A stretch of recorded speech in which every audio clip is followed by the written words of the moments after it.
Just state your name, Stanton. I'm Gary Allen. Stanton, Stanton, Gleave. Gleave. That's a good deal to put us up there together.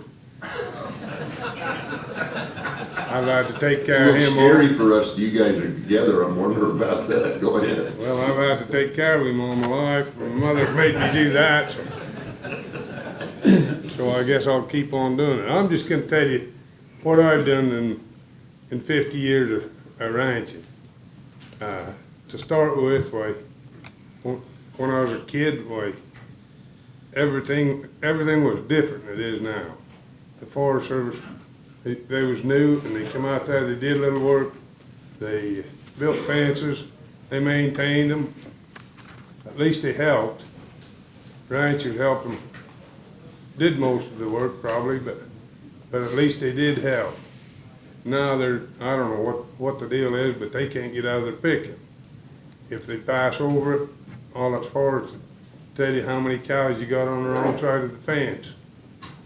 There used to be no beetles in the trees. They used to log. They took all the logging out of Paiute County. They took all the mining out of Paiute County. Mines used to run there, and the logging industry was, it kept a lot of people employed. Now there's not a job in Paiute County. You gotta go someplace else, or else you gotta be one of us that's getting picked on every day. I get up every morning and the phone starts ringing, and I ask my wife, who is it, LM or the Forest Service? And you got it to deal with. And they cut you.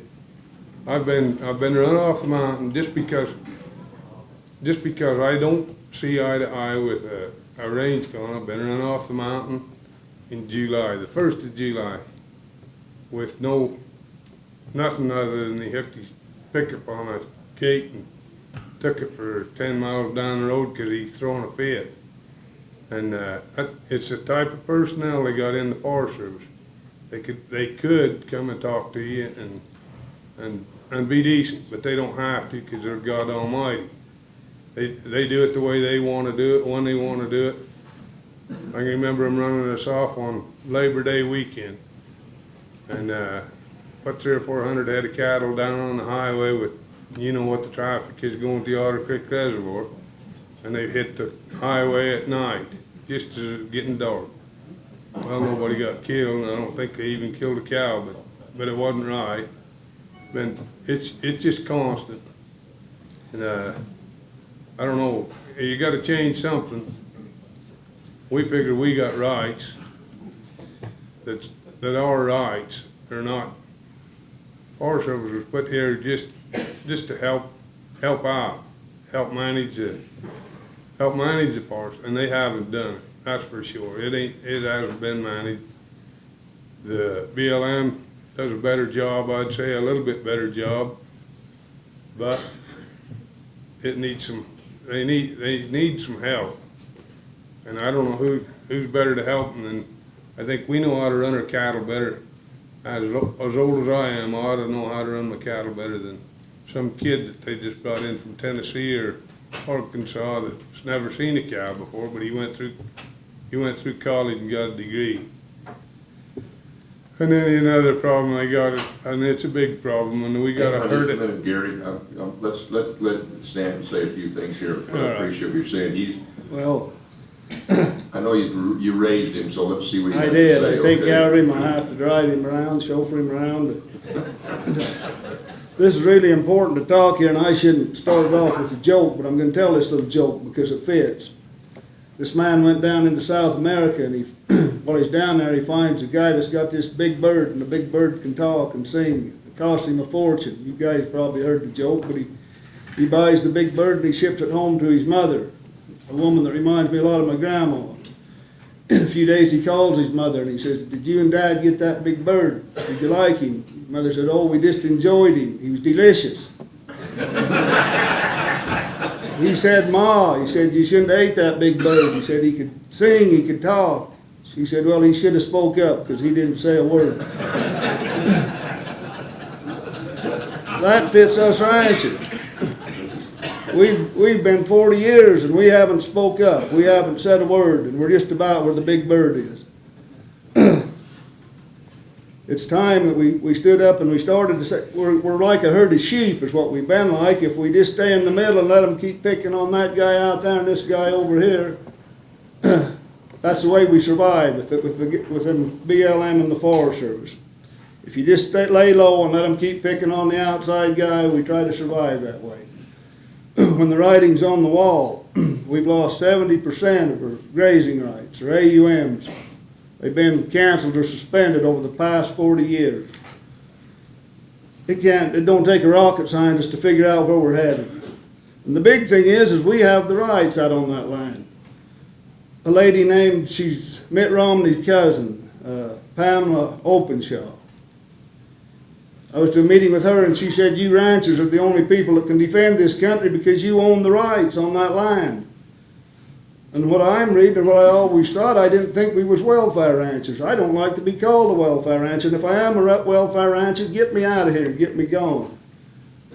My grandpa wasn't a welfare rancher, or his grandpa. And they ranched.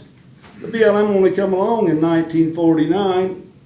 If those rights were good before 1949, they should still be good today.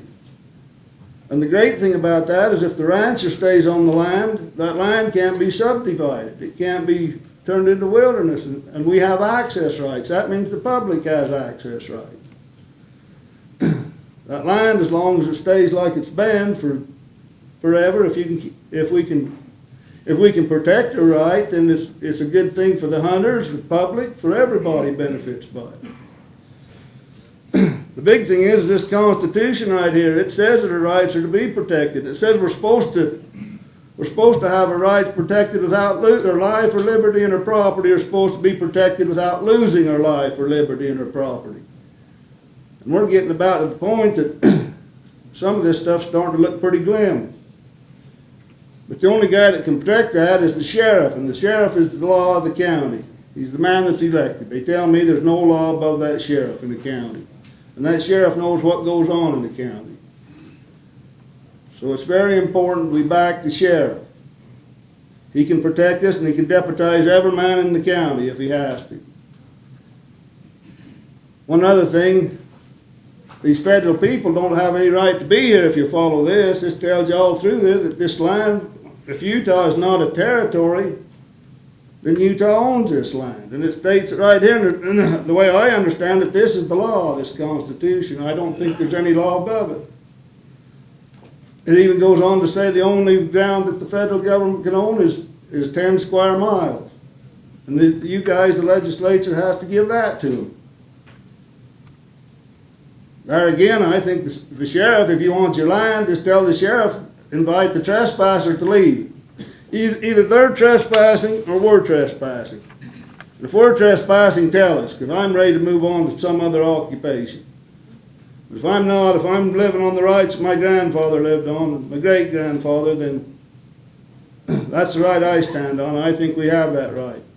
And if a right, it don't matter if it's a grazing right or a water right, or what right it is, a right is a right.